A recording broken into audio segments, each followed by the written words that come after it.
Bismillahirrahmanirrahim. Assalamualaikum warahmatullahi wabarakatuh. Saya dari perwakilan tim PPL CNC Milik PCB ingin menjelaskan tentang proyek kami. Pertama, background.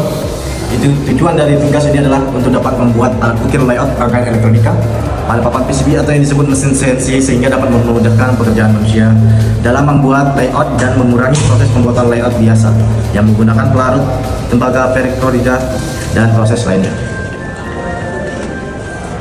Bagaimana sistem milik PCB CNC yang efektif dan sesuai dapat dirancang untuk dan diimplementasikan pembelajaran mahasiswa di Politeknik Negeri Batam ini? Objektif pengembangan panduan praktikum yang memanfaatkan teknologi milik PCB CNC untuk meningkatkan keterampilan mahasiswa. Benefit: manfaat meningkatkan keterampilan praktikum dalam manufaktur PCB menggunakan teknologi modern, berkontribusi pada pengembangan industri lokal dengan meningkatkan kualitas sumber daya manusia. Oke, untuk yang selanjutnya kita masuk pada tahapan studi literatur yang di sini kami menggunakan beberapa komponen untuk sebagai perancangan CNC milik PCB. Yang pertama untuk controllernya kami menggunakan Arduino Uno dan Raspberry Pi.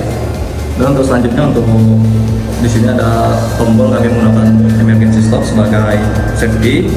DC motor speed controller untuk mengatur kecepatan.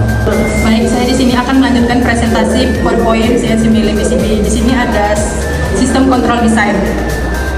Di sini ada power supply, di mana power supply ini adalah sumber daya utama yang menyediakan listrik ke seluruh komponen elektronik.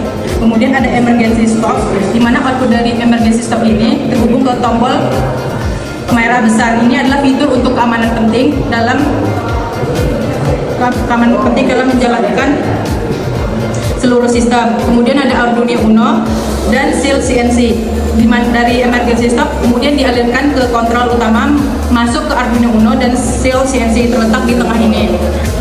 Oke, desain mekanikal.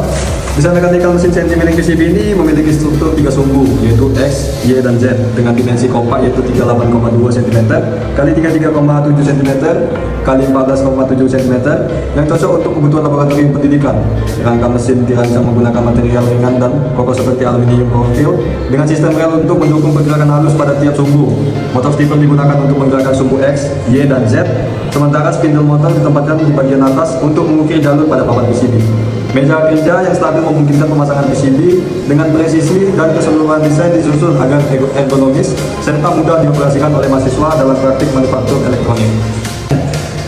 Dan rangkaian ini dilengkapi dengan dioda flyback untuk melindungi IC dari arus balik induktif yang muncul saat motor berhenti tiba-tiba. Terdapat juga regulator tegangan dan LCD indikator untuk menunjukkan kondisi power 5 volt pada input J3. Output dari driver motor ini diarahkan ke konektor J1 dan J2 yang terhubung ke aktuator sistem CNC. Desain ini memungkinkan kontrol motor yang stabil dan aman dalam sistem CNC milik PCB. Untuk bagian selanjutnya yaitu timeline. Untuk timeline, prosesnya dimulai dari planning yang lanjut mekanikal hingga ke validasi akhir dan dokumentasi dimulai dari bulan Februari hingga ke bulan Juli. Oke, kesimpulannya, dengan membagi berdasarkan indikator yang saya sebutkan tadi, dapat dikatakan tingkat keberhasilan mencapai sekitar 75% hingga 80% secara keseluruhan. Faktor yang berkontribusi pada pencapaian ini meliputi seperti kualitas perakitan, ketepatan desain, dan kemampuan sistem kontrol dalam mengoperasikan mesin dengan stabil. Sekian.